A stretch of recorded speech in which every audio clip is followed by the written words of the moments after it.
Welcome to Kings of Kimuras.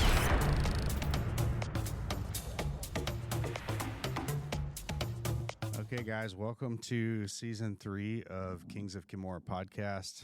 I had hoped that we'd kind of have a new studio completely set up, but there's still a few more things that are not finished. So you're getting to see part of our new setup, some new chairs, a little bit easier to operate on, but it's been a minute. So since our last podcast, you got your black belt. How does that feel? It's pretty surreal feeling when it happened. Mm-hmm. It's pretty much a culmination of like a lifelong of training. So it was really cool to have my whole family, everybody at Corvo here. Mm-hmm. That was a really cool experience. And honestly, when I got it, I knew that the work was pretty much just starting. So since then, I've just been training pretty much nonstop. Yeah, and it's been good. I've been trying to get back to the fundamentals because they say when you get your black belt, it's like you're a white belt all over again. So. Yeah, it is in the sense of you're now thrown in this competition bracket with people with, years of experience. But it's nothing more than what it is. It's a piece of cloth, right? It the work that you put in represents more than the piece of cloth. I was told by one of my first instructors that the black belt only covers 2 inches of your ass and you got to cover the rest of it. And that's 100% the truth. Every time that I've ever rolled with anybody being a black belt, I have to expect that they're going to give me their best, Absolutely. Absolutely. I'm getting that now. I'm sure some of the other black belts here, because I was not the only black belt promoted. Congrats to all the other Corvo black belts, but they said the same thing. It's like, man, everybody's trying to kill me now. Yeah, dude. It's a reality, man. You may not be always the best guy on tapping everybody or controlling everybody, but your defense is black belt, so you have that ability to defend. But yeah, man, I'm really proud of you guys and the work that you put in. It's not easy to get to that belt. There's a lot of things that happen in between, a lot of injuries, a lot of things with your family. I mean, there's 1,000 reasons why somebody could quit, and every one of them would be justifiable. Yeah, for sure. I was like, man, I came too far with this. Especially after college, I'm not sure how many people know, but I did sign to wrestling college, D2, after high school at the University of Central Missouri. Stuff ended up not working out there. I had some health issues I had to get solved, but honestly, more than that, it's probably more mental. I just was kind of burnt out from wrestling, and I just didn't enjoy the hustle anymore. I just kind of fell out of love with the sport. And so coming back into jiu-jitsu was a huge self-esteem boost, because even though I hadn't grappled in a long time, with submissions, I was still able to kind of hold my own. Until I went and competed against real blue belts. And then I was like, oh, okay, I definitely have some more work to do here. But, yeah, man, it's just sticking with it, to anybody who is maybe just starting their jiu-jitsu journey. You're a white belt, maybe you're even a blue or purple. Just stick with it. I mean, there's no secret to it. It's just a lot of hard work and dedication and determination to get better, because you could come in and train 3-4 times a week, but if you're not really focused on getting any better, you're just gonna stagnate. You're gonna plateau. You're gonna go up maybe a little bit and then hit this plateau where you're not making any improvement, and then maybe you start to get slightly worse. So just stick with it. Stay true to the process and enjoy the journey, the destination. I knew that I would get my black belt eventually. You know, if I just stuck with training and I put in the hours, I was going to get my black belt eventually. And so when it happened, it was like, oh, okay. Yeah, let's go now. We're reaching that level where they say that black belt matches matter, win-loss ratio kind of thing, but dude, I'm just out there to have fun, especially rookie year at black belt. I don't think it really matters to too many people, if you're going to count your black belt record, but I think competing is a whole nother thing outside of being a black belt. There's people that are black belts at competing at blue belt. You know, it's just it's one of those things that you have it or you don't, and if you don't have it, are you willing to go through that process of like losing, and you know, like being like beaten multiple times to get to that point, right? Because it's hard to do, man. It's all mental, you know. Like shouldn't say it's all mental, but like a big portion of competing is mental. You know, Absolutely. not psyching yourself out prior to getting to the mat. For sure. I think it's I'm trying to think. Have we done an episode since Worlds or No. since the Nogi Worlds? Yeah, so Nogi Pans and Worlds, you know, obviously didn't go how I would have liked. You know, obviously I would love to be sitting here with 2 gold medals right now, or potentially 4, but you know, that was reserved for other people on that day. I felt really good going into Worlds, not so much going into Pans. Pans, I was really, really nervous. I was maybe more nervous for that Pans than any tournament that at least in a long time, you know, in a few years.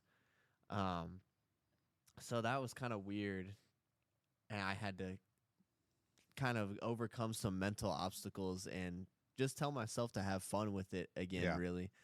I just felt like I was not having any fun competing. It was all, I'm trying to win. I'm trying to win gold. Like, I need to win to get my name out there kind of deal. But I stopped all that before Worlds. I was like, okay, hold on. Let me refocus here. Let me just focus on having fun with training and competing, and let's see where that goes. And I did way, way better. Yeah. Not only was I less nervous, I was more willing to pull the trigger, more willing to get in exchanges and scrambles. So yeah, it felt I think that I noticed a big difference there too. You know, like you had a pretty tough like first match, then you, or was that JB? JB fought that muscled up dude. Did you fight the Brazilian guy first round, right? At Nogi Worlds. At Worlds, I fought the Shut Up Natalie guy. Okay, that's right. Yeah, he was probably like the biggest guy in the whole division, right? And then you ended up taking his back. Yeah. And then the second match is where like I felt like you kind of shined, you know, like you do very good at like surprising guys early, you know, when they're like a slow start, where I feel like so many guys in jiu-jitsu start slow and then they are behind, you know what I mean? Yeah, absolutely. I try not to get behind, man. And that's part of that wrestling mentality. So like, you got to go and just get it. You know, if you want to score first, okay, that's great. Yeah, let's go and score first.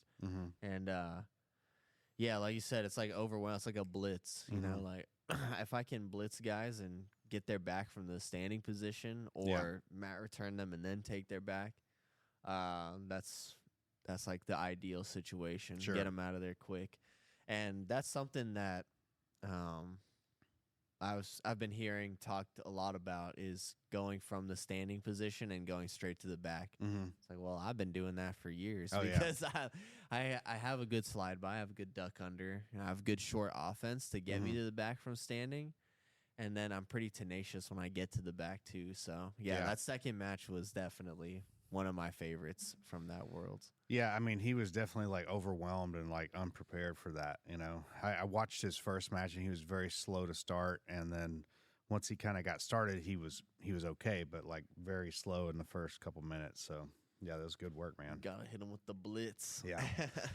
You mentioned something in there about like your first time competing at blue belt. You know, like you're realizing like, man, there's real blue belts. I personally think that blue belt and black belt are the 2 hardest belts to compete at. And the reason I say that is because black belt, obviously, you're going to compete with guys that are like been training forever. But blue belt, because you may get some teenager that like went through all the kids' belts. I mean, similar to you, right? You went through a lot of kids' belts, but you may have somebody that's, you know, look at like Joel, right? I mean, that kid, I don't even know how many matches he's had in his lifetime, but I would say it's probably like over 500. Yeah, you know, and like some crazy amount of matches. By the time he's a blue belt adult, he's had, you know, 500-600 matches. So and as an adult, let's say you were like a guy like me that started jiu-jitsu later in my late 20s, that's going to be my first blue belt match, you know, because if you're an adult, they're going to put all those people together, and then sometimes they let those kids fight up too. So That's scary. that's why I say those two are the hardest belts to compete at. Sure, there's like way more technical matches that happen at purple and brown, but like by the time you're at purple and brown, you know, I think that everybody kind of has that skill set of like attack and defend. Whereas if you're a fresh blue belt, you may have like one submission you're pretty good at, maybe two, but really you're like an expert in escaping or, you know, defending. You know, that's what I think of when I think of a blue belt. And that's not the same that a kid that went from white to green belt and then gets a blue belt. You know, the equivalent time is same as adult black belt, you know? Yeah, exactly. I was literally just about to say, when I was a kid and I saw like a kid who was a green belt, I was like, holy shit, that kid's like a black belt, you know, because they've been training for so long. Yeah, there's some like really good green belts around this area when I was like 11, 12 years old. I remember there was a few kids from Alvarez, BJJ over there in Arlington. Those kids were super tough, man. I remember they had, man, it was like Justin something. I can't remember his last name. But the kid that I used to train with who was really good, he was an orange belt. This other kid was a green belt. And, yeah, this kid just completely smoked him. I mean, I was like in awe because I couldn't even get close to beating this orange belt kid, and he goes out there and does it pretty easy. I was like, wow. Do you think that, crazy. like, what is the percentage of those kids that stick around? You know what I mean? That's a good question. It's pretty small amount because I can't think of too many. I know some kids that were extremely talented. I think of a couple kids that trained at Moeller. Two Korean brothers. I can't remember what their names were, but they used to fight like Nakamura all the time. And I think one of them had a concussion or something like that, and the mom was like, "We're done." But they went all the way to like blue belt before they stopped, and I think they're at college or something now. Oh, Joshua Hom, that was it. Joshua Hom, and I don't remember what the other brother was. That, yeah, I remember that kid. Those kids were really good. Yeah, and they would be like black belt by now, you know. For sure. Yeah. So for every like one kid that sticks around and goes all the way to black belt, I think there's probably like 20 kids that get to green or blue belt and then just quit, you know? Yeah, dude, it's crazy. I can't remember, I mean, not a single kid that I lost to when I was growing up I've seen competing. You know, they might be training here and there, but they're definitely not competing like they used to. Yeah. Yeah, this kid that I grew up doing jiu-jitsu with, then wrestled against him in high school. Like, he's a blue belt now, like, just started training jits because he was wrestling in college for a bit. So, like, he kind of stuck with it, but it's not really competing that much anymore. But it's really the people who stick around. I think one of my wrestling coaches told me that. He's like, it's not about who's good right now. It's about who sticks around. Yeah. You know, like, then you get to see. Because sometimes if you have success early, that can be a bit of a curse because the sport just comes so easy to some kids where it's like they don't have to necessarily work as hard as other kids do. So they just kind of get a little bit complacent, and then when they get complacent, obviously they lose to those kids who are working hard. Yeah. And then they start hating the sport. They're like, I'm not winning as much, blah, blah, blah. So that's when you see the switch. You either see them do more work and rely less on their talent, or you just see them quit. Yeah. Which a lot of kids do. Well, I think that's even true for adults too. You know, I think back to my first ever time getting to a absolute final when I was a blue belt.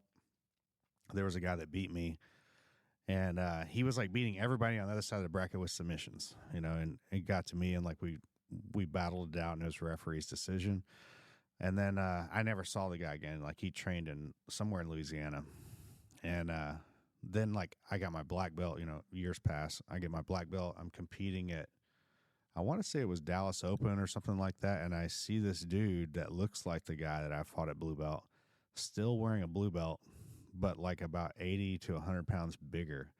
And I'm like, I'm like, man, is that guy, you know? And then, like, I go up and talk to him, and he's like, yeah, I took a bunch of time off from training and, just getting back into it. But it was shocking to see, what time had done to this guy. You know what I mean? Like just time off training. Obviously, he had probably had something going on in his life, but like, you know, the difference of like somebody that continued to train and live that lifestyle of like being healthy and exercising every day as opposed to somebody that had quit and obviously not taking health very serious, Yeah, for sure.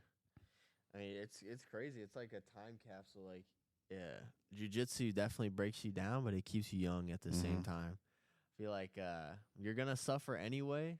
You might as well suffer and like be jacked, Yeah. and be in good shape. I hear so many people that work at a desk job and they're like, "Oh, my back hurts. I have carpal tunnel." It's like, yeah, my back hurts sometimes, but when I roll around on the ground, it doesn't hurt. Yeah, It only when hurts I'm when I'm rolling. like doing normal stuff like standing or like having to sit somewhere for a long time. But when I'm on the mat, I feel like my back feels really good, or my whole body does really. It's just that afterwards. But I think, like you said, if you're going to be sore from life, would you rather be sore from life and do something you enjoy, or sore from life and like do something you hate? Yeah, I'm just be miserable. I think Right. that's the issue with a lot of people now. Is like they're in pain because they don't treat their body correctly, and then two, they're doing things that they're not passionate about. Mm-hmm. So it's like, dude, no, you can't do. You, I feel like one of those two things is fine. Like if you're not gonna do something you're passionate about, at least treat your body like your body's your temple kind of deal. Yeah. But I don't think that you can go about life in a good way with those two things: being miserable and being out of shape and Yeah. not taking your body. Yeah, serious. absolutely. Your body's your temple, man. You can't abuse it. And I started taking creatine after Worlds Mhm. because I was starting to feel some fatigue. I started to pick up training because Yeah. obviously I got my black belt, and then I started training like pretty hard, like, twice a day, pretty much every day. And just one little thing, like just taking creatine, I do double the dose. I don't Yeah. know, like I do I've heard- 10 grams. Yeah, I've heard people doing that too. It's like double dose because obviously your body's like not going to process it all, but it's also David was telling me something about that, like people doing double doses now for better brain cognition and stuff. Yeah, for sure. I definitely feel sharper through the day, and I feel less fatigued working out harder. Yeah. Going to John's, I'm still sore, no doubt. Yeah. But I'm not as sore for as long a period of time, Mhm. so it's good. Yeah. Yeah, you got to really do a lot of different things. It's got to be like eating well, getting plenty of sleep, taking supplements. It's impossible to get all of the nutrients your body needs just through food. I remember seeing a diagram one time of like how much you'd have to eat in order to get like a certain amount of each vitamin a day, and basically you're like eating like 20 pounds of food or something, Yeah, something unattainable, basically. Well, I mean, even if you like had the money to afford, the healthiest types of food, like, and now you're eating like 2-hour meals or something to be able to process everything. Yeah, no thanks, dude. I got stuff to do, man. Yeah. That's So- why sometimes. So recently we won that, we decided to do this like team event and we did the World League. And we ended up like winning a team trophy. That wasn't the goal. That wasn't like what was set out. And honestly, I didn't even consider it because so many times at these events, there's like huge teams. I think we had like 11 or 12 people competing. But because so many people got submissions, which they count those as points as well, I think it's like 1 or 2 points. And then so many people medaled in first place that we ended up getting the team trophy like almost by 100 points or something like that. It's pretty crazy. Yeah, that was awesome, dude.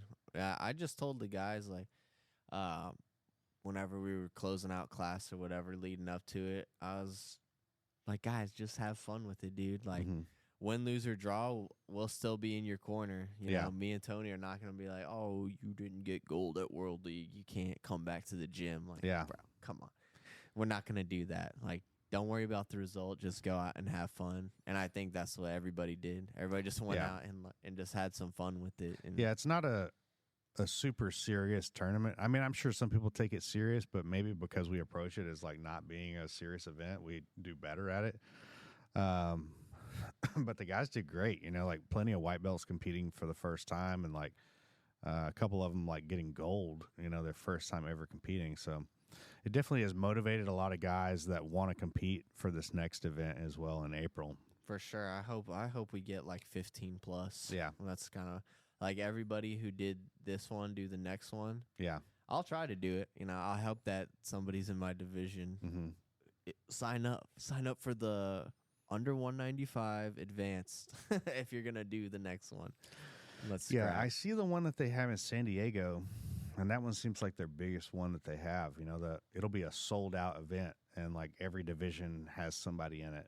Yeah, that's and awesome. Then for some reason, people choose to do like an AGF tournament. I think that was like the same weekend as World League, and like AGF they've put on some great events in the past, but I feel like they're not trying to innovate. They're not trying to find a better venue that's better for viewing, better for coaching. They're like, I just can't stand driving all the way to Duncanville Fieldhouse. Exactly, man. Dude, that venue, if you guys do jiu-jitsu in the DFW area, about Duncanville Fieldhouse. Mm-hmm. Driving to that place is just horrible. There's always traffic, and like when you get off the highway, there's like a loop, and that loop gives me anxiety every single time. Yeah. I'm like, dude, this is horrible. And then the parking situation, like, I've definitely gone there a few times and like had to park in the dirt grass area. Yeah, it's like not even, they don't have enough parking for the amount of people that they have coming in the place, So, jiu-jitsu organizers, can we stop going to NITEX Sports Center, and can we stop going to Duncanville Fieldhouse?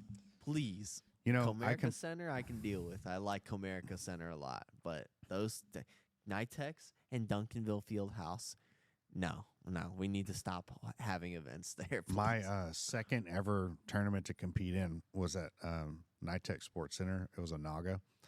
And then like my almost my most recent, right, was the Dallas Open. Competed there as well. And nothing has changed since they opened that place. Literally, it's so crazy. The bathrooms are disgusting. There's not enough seating for people. It's all like concrete. The AC or the heat, depending on the temperature, it doesn't work well. The cell service, it doesn't work well. It's just so trash. I just have to imagine, IBJJF is not charging people to come in there, which I appreciate. But at the same time, like, I wouldn't mind having to pay like $5, $10 as a spectator if we can get like a better place, Yeah. Like some place with a better seating. Yeah, better seating, better for the viewing, because like you could throw mats on any concrete surface and then say like, we're gonna run a tournament now, but it's like, dude, the spectators are the people who suffer. You're getting there, you're doing your thing, and you're leaving usually, so you're not staying there too long. But it's like the people who are there with you or there to support you, they get screwed over because there's like no seating in that place.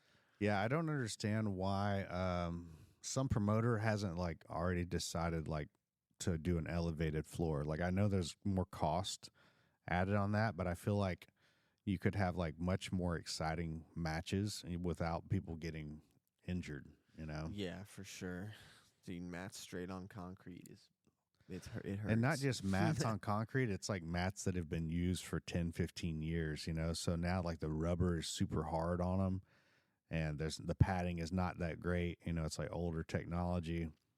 I mean, I don't know what's worse, the rollout or like the layout mats on concrete. Maybe the rollout is a little bit better because it actually is like they call that a closed cell foam. So it has like air pockets inside of it. But definitely the ones they lay out are like rock hard. Oh, IBJJF they're mats. compressed for. Yeah. And you got to think they're like stacked on top of each other. So they're getting compressed constantly. And then you step foot on that mat, you're like, wow, this is It's like a stiff, rock, dude. yeah. And also they're like sandpaper. I have horrible mat burn. I got such bad mat burn on my elbows from their mats. Yeah. shooting singles, like not wrestler friendly, not wrestler friendly at all. You shoot and you scrape your top of your foot on the mat. It's like sandpaper. You know, like burns on top of your feet. I doubt they really ever clean that stuff either. Probably not thoroughly. No. Not as thoroughly as they should. Like only when somebody throws up or they like bleed on the mat, so like spray that area. Hydrogen peroxide. Yeah, will take you right out. Yeah, it's that's a tough situation because I know they're like trying to maximize their dollar, so they're not like buying new mats all the time. But I feel like maybe if they, after 5 years or something, they opened it up to like the public. Hey, you can auction off these mats or something. Yeah, for sure. You buy these IBJJF mats. I mean, there's a lot of schools that we see that buy used mats. Like most recently, the gym across the street from us, somebody bought those mats and put them in. Yeah. So Gotta not do what you everybody, gotta do. not everybody can afford to buy like brand new mats. So maybe that would like help off balance some of their costs. So yeah, it's a good, and also you'd be giving back to the jiu-jitsu community as well. Yeah.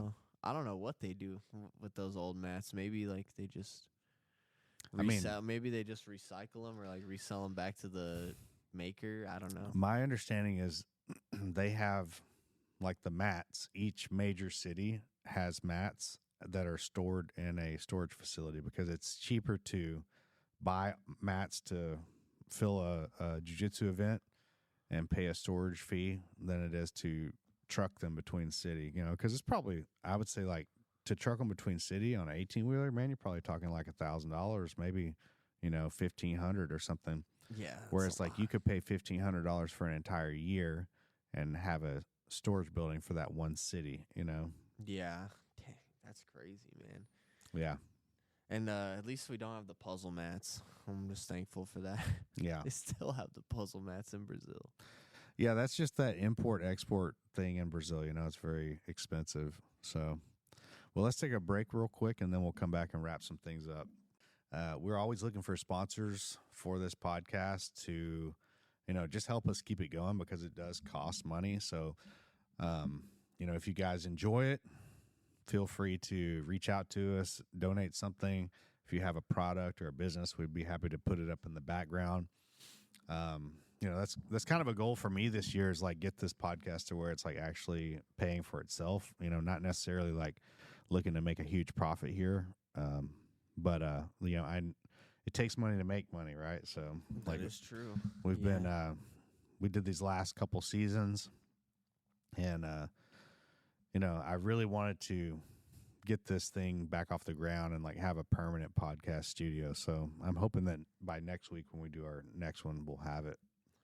Yes, sir. Yeah, and we got our table here. So if you guys do want to sponsor, we can put your product, like your There you go. little product right here. Whatever you want, dude. You want CBD? You want some creatine? You want what you want? We can supply it for you. Yeah, I feel like the hardest thing with this podcast is because it's like a saturated market, is like finding legitimate sponsors. I mean, For we sure. definitely had like Edgar and Eager ones. He donated a camera so we could have like 2 different angles. We just don't have the setup for it. I need to get a mixer. We were talking about that before, a video mixer that allows us to like switch between cameras so we can have different angles. And, we definitely invested and like got a new mixer for the audio. That was pretty cool. I was like able to swap a guy straight up on Facebook Marketplace, Yeah. So you get the upgrade, and he still comes away with something. yeah. So it's been fun for sure, but I'd like to get to the point where it's just like kind of on autopilot, like I have to do less, we just show up and record and then send it off to the editor. Just have some fun with it, man. Yeah. Yeah. Well, hopefully we'll get some more guests and things like that. Yeah. Yeah. I mean, it's gonna be a big year, I think, for Corvo, and this year and next year, because we'll be moving from this location soon. We'll still be in Richardson. We'll just be in a different location, hopefully a bigger location. And like you kind of mentioned it earlier, or when we were talking earlier, about having maybe like some weights in there, Yeah. having a weightlifting gym eventually. Yeah, while Yeah. also I think having it's the mats. important, like maybe the next one we have doesn't have like a huge weightlifting area, but it needs to have like an Airdyne bike and some kettlebells and, maybe like some type of like squat rack or something. I don't want to put too much because there's some, people that don't know how to lift and they'll go in there and do some stupid stuff. Yeah. But I do want to have something so that like people can come and get a workout in, like maybe after class, stick around and do that. So For sure. Yeah, just get a little extra work in. yeah, I think that'd be awesome. yeah, it's definitely crazy to see how far it's come. Now that we have like 2 locations and like over 200 and something students between the two. It's cool to see that, and I know it's going to continue to grow and expand, and we'll open up more gyms in different areas, and I mean that's like our long-term goal. So it's cool to see it. You gotta have that powerhouse program, dude. Yeah. Texas grappling. Yeah, I on think the that's mat. the way, especially here in DFW, because it's kind of getting like saturated. Like our gym here in Richardson doesn't have the same reach that it used to have, where we occasionally get people that from McKinney and Dallas and stuff, but like before we'd get people from like Rockwall and like the Colony and stuff like that, and we still do, but not as much as we used to. I feel like the way to reach more people is just have different locations. Like I talked to Kyle Terra one time, and he told me the thing he noticed most of like why people quit was that it was too far for them to drive. And on average, people said that 10 miles was too far for them to drive from their house. So I was like, well, we'll just put a gym every 9 miles then. Like, solve that problem. Put a gym every 10 miles from here to Timbuktu, man. So, we're continuing our expansion and, the bring jiu-jitsu to people and specifically like no gi. I'm not opposed to the gi itself, but I feel like what we are doing and how we're innovating and the events that we do, it typically be no gi. Yeah, for sure. I feel like if you want to win an 80cc open, it doesn't make much sense to train the gi. Yeah. So if you're trying to win these no gi events, let's train some no gi. But yeah, I'm excited for the gym, man. It's like you said, it's already come so far, and just the time that you've been open, and just the time that I've been with y'all, and that wasn't even from the very beginning. You guys already had that gym around the corner, but thank God we don't have those red mats anymore. Yeah, no kidding, man. It's super slick. I think some people, kind of like underestimated, like I'm not a guy that comes from a martial arts background, and like I had this vision to create a gym, and I think anything that you do in life, if somebody feels like they should be doing it and not you, they'll try to discourage you, and I definitely had those people like along the way that are like, nah, dude, you should just like get a regular job, like, well, that's what you're doing, that doesn't mean that that's what I have to do. And what is a regular job really? Like regular job 50 years ago used to be a farmer, and now you're working in an office selling software. So you're telling me you have a regular job, Yeah. So like, what does that even mean? I think that even like 20 years from now, a lot of the jobs that people do that require them to work on computers will be automated, like it's going to be taken over by AI. So you end up needing to do something specialized as a career, that can't be replicated by machines or technology. Easy work, dude. Let's go. In 15 years, AI, you ain't replacing me, bro. Yeah. You can't do what I do. I saw a meme recently. It was, what is his name? Hey, buddy. Ronnie Coleman. Yeah, Ronnie Coleman. Yeah. He's like sitting there super jacked. This is back in the 90s. He's like giving a thumbs up to the camera, and it says, when you know that selling trend to teenagers can't be copied by AI.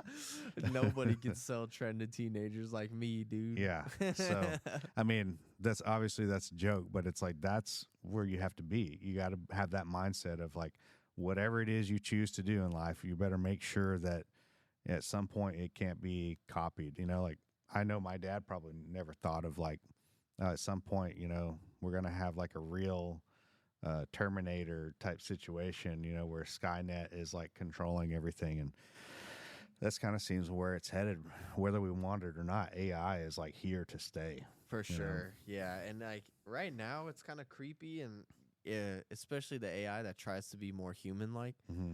Like I don't have a problem with AI if it's like funny use for AI, people they'll talk to like AI versions of characters or like people or whatnot. Yeah. And, like that's fun.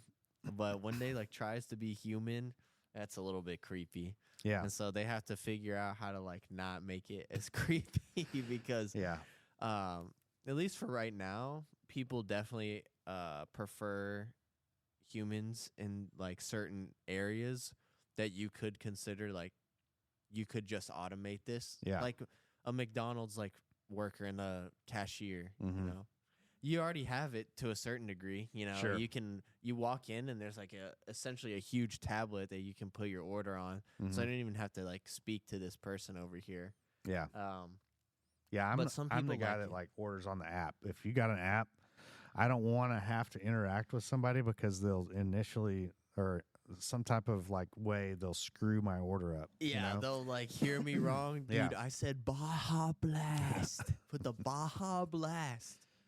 Like, come on. Oh, there was I saw a meme where there's an AI. So at some Taco Bells around the country, Mhm. they're having AI take orders, and they the AI asked him like, "What do you want to drink?" And it's pretty clear that this guy has tried to order the same thing about 50 times because he's like smashing the steering wheel. He's like, "I want a Mountain Dew Baja Blast," and the AI goes, "And to drink?" And he just puts it in drive and just skirts off. Yeah. I'm done with this, bro. I can't have AI screwing up my order anymore.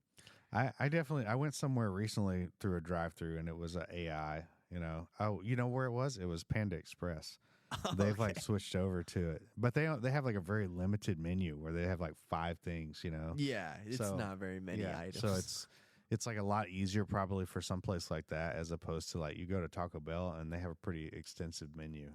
Like Raising Cane's. Like, Yeah, all right, do you exactly. want 3 chicken fingers or do you want 5? I said 5. Do you want the Caniac combo? Yeah, I do. I want 2 of them actually. What I want to know is like who is eating all the coleslaw at Raising Cane's? Like How are they even profitable Yeah, with exactly. the coleslaw? Yeah.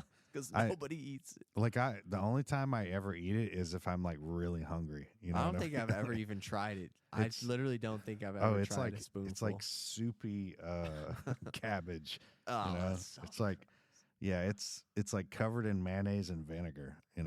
Who doesn't love that? yeah, your breath is gonna smell crazy between the sauce and the coleslaw. Yeah.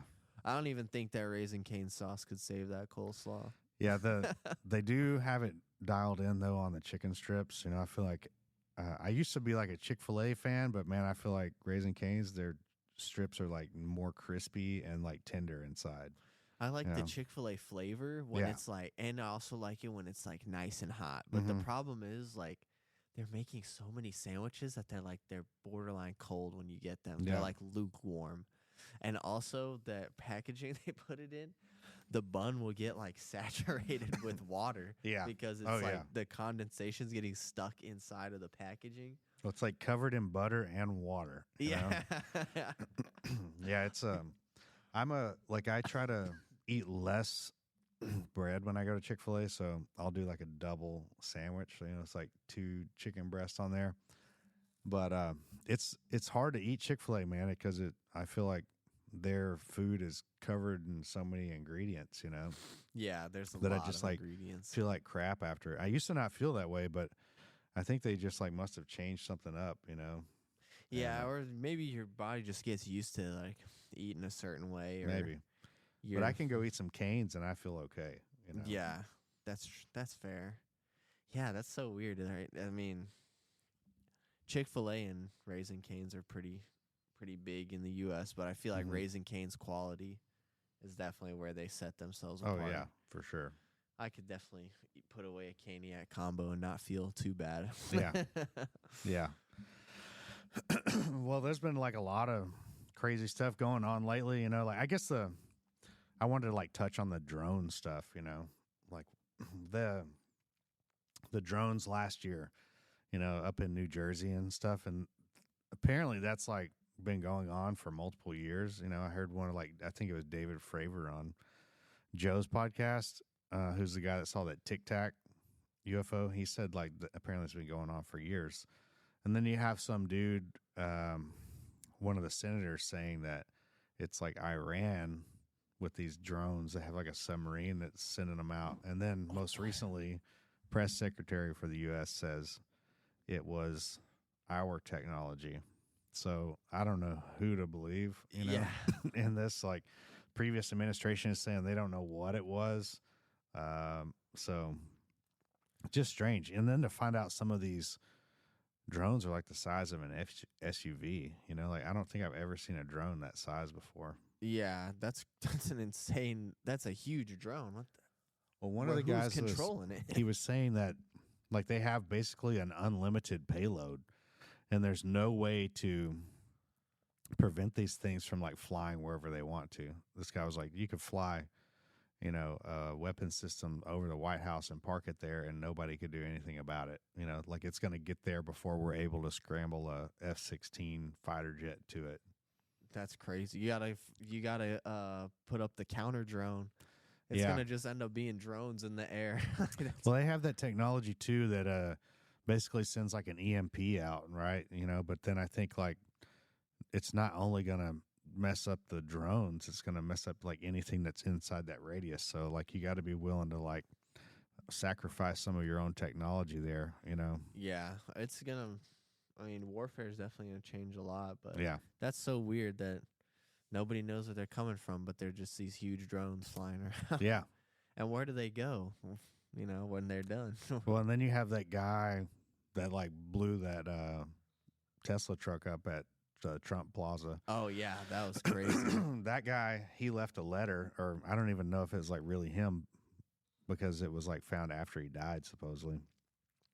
But he said he worked at some place where he was like a drone pilot or something, but he was like special forces with like Tim Kennedy, and he worked someplace near like Area 51. He like gave coordinates to the building and everything.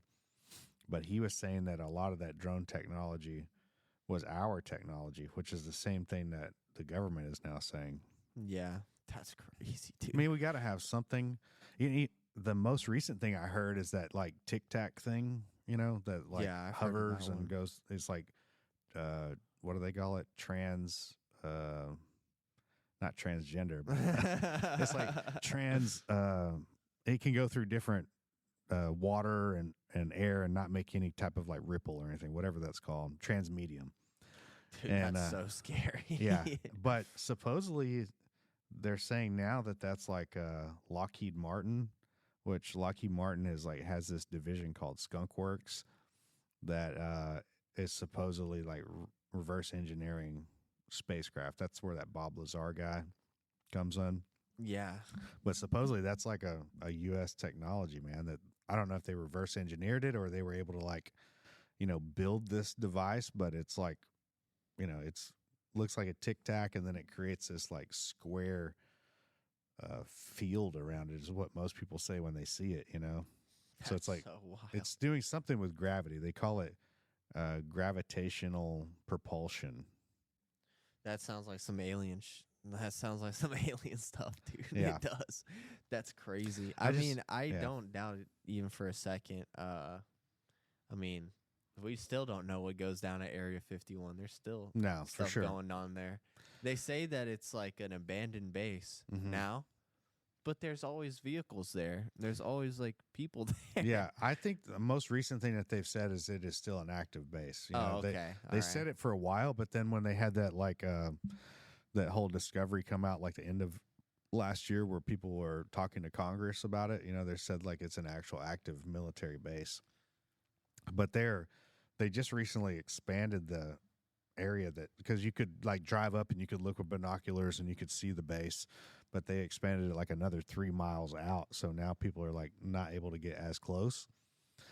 There's definitely something going on there. You know, I don't know what the technology is that we have, but I think it's way more than like just regular, you know, burning fuel to like push something through the air. You know? Yeah, You're I telling think me so. that we were able to go to the moon, supposedly. We're able to go into outer space. We're able to develop these like crazy microchips. And we were just talking today, terabyte of storage is like this big. But we haven't figured out some kind of other way to propel something than just burning fossil fuels. Yeah, I don't believe that. There's so much, and the money in that too must be like huge. So it's got to be a worthwhile investment for whoever is like making the stuff. Yeah, or I think reverse the engineering. you know the goal of like corporations is to continue to get us to doing the same thing. You know, buy and consume. And if they come out with some type of technology that no longer requires a fuel source to power it, then now you don't need those vehicles. You don't need gas stations. You don't need plants that build vehicles. You know, you don't need people that build pipelines to transfer oil and gas, and you don't need refineries. And so you're talking about a whole like rebuild of society where these people no longer have jobs. Yeah. So what do you have to do? You know, you have to figure out either you retrain these people or do you give them universal basic income. Yeah, or do you just keep them with their oil? Meanwhile, you're developing some Exactly. crazy shit. So you continue to make like mass profits, right? Yeah.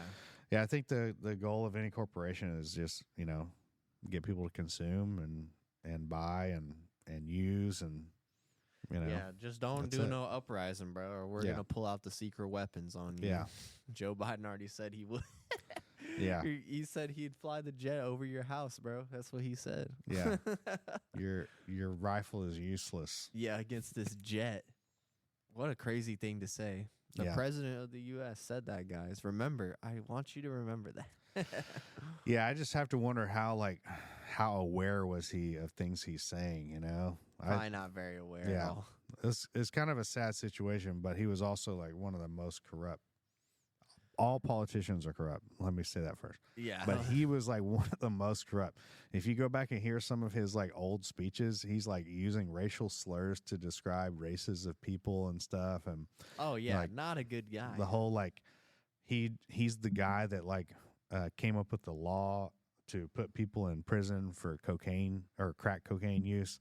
Meanwhile, his son is like one of the biggest crack smokers on the planet, you know, allegedly, you know. Yeah, okay. Allegedly, this video is of him smoking crack with a prostitute. Could be AI, you know. Yeah, it's pretty good. I could be completely wrong here, so don't take my word for it. Go Google it yourself, you know. Yeah, I'm pretty sure everybody's seen it. And also, didn't he just give like more pardons than any other president? Wasn't he? He pardoned people who weren't even committing crimes, like or haven't been caught committing a crime. Isn't that not for crazy? like 14 years previously, like very specific dates, like from this date to this date? You are pardoned. What the hell happened between those dates, man? Yeah, I don't even want to know. I don't think that was him doing that. I mean, I think if he like had his wits about him, for sure he would do that. But I think it was more of a like, hey, dude, we need to do this, you know, to save these people because everybody's going to go down. Yeah, to cover your ass, dude, but basically. The crazy thing is that I didn't realize is those pardons are only federal, you know, so individual states can still pursue any type of charges if they know, like, you did it in that state. They just can't get you for any, like, federal crimes where you crossed over state lines for it, you know? That's insane.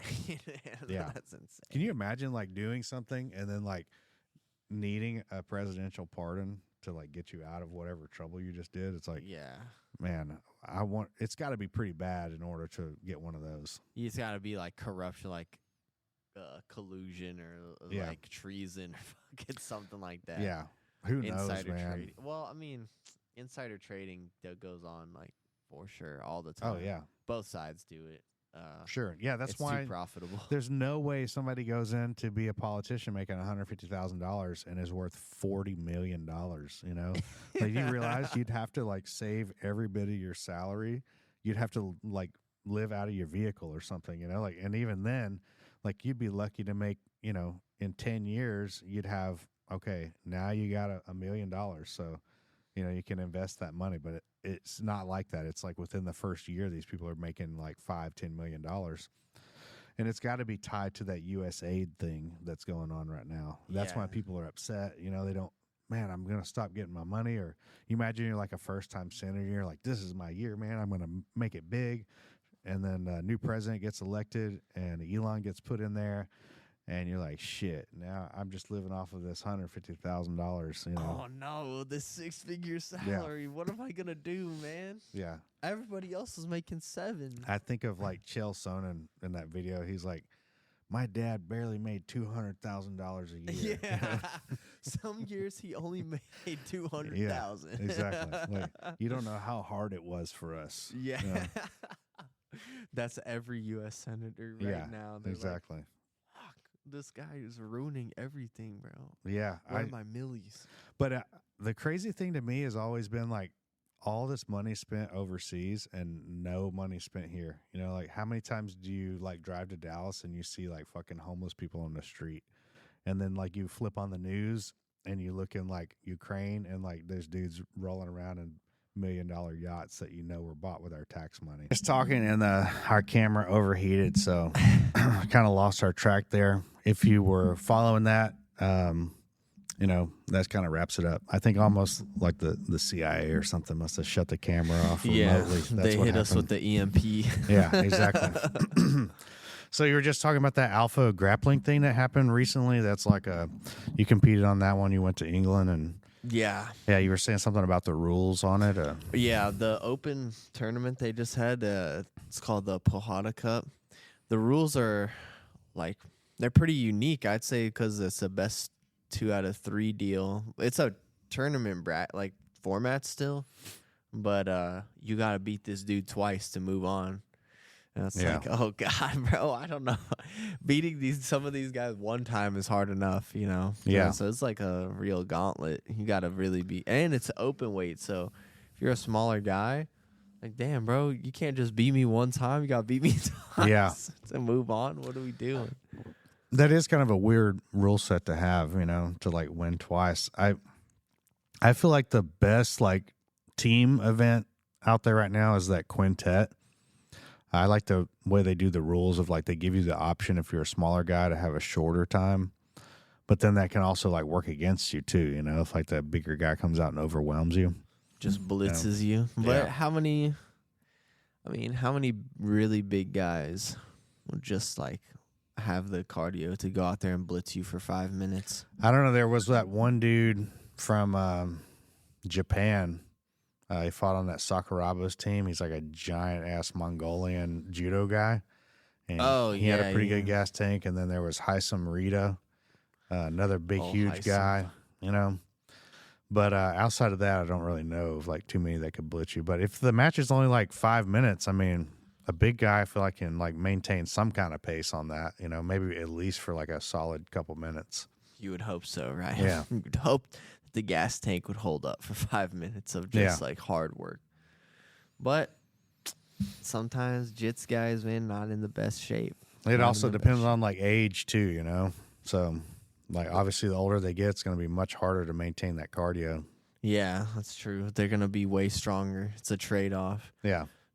Limited gas tank, but your bones feel like adamantium. Mm-hmm. Honestly, I don't know. I like having good cardio because it's just fun to like overwhelm people. But as I get older, maybe I get a little more sore in the knees and be like, you know what? I think I'm just gonna try to hold people down now. Yeah, give me your opinion in 20 years. You know. Yeah. So I think you'll be more of a side control guy. Yeah, on bottom side control. Yeah, bottom side control guy. Like Americanas from bottom side control. That's my game. And buggy chokes. Yeah. I would be worried at that age to do buggy chokes because I'd be fearful of my joints. You know, You pull on your knee the wrong way. and like it the just bone's not going to "Ow." break, but the joint's probably not very good. Like it's just skin and bones holding you together at that point. Yeah, the muscle ain't there. Well, we're going to wrap it up now. I hope you guys enjoyed this first episode of season 3. And we're going to try to continue to pump these out on a regular basis. So stay tuned, guys. Thank you. And that's a wrap for today's Kings of Kimuras episode. Thanks for joining us on this epic journey. Remember to keep training, stay curious, and always be ready for the next adventure.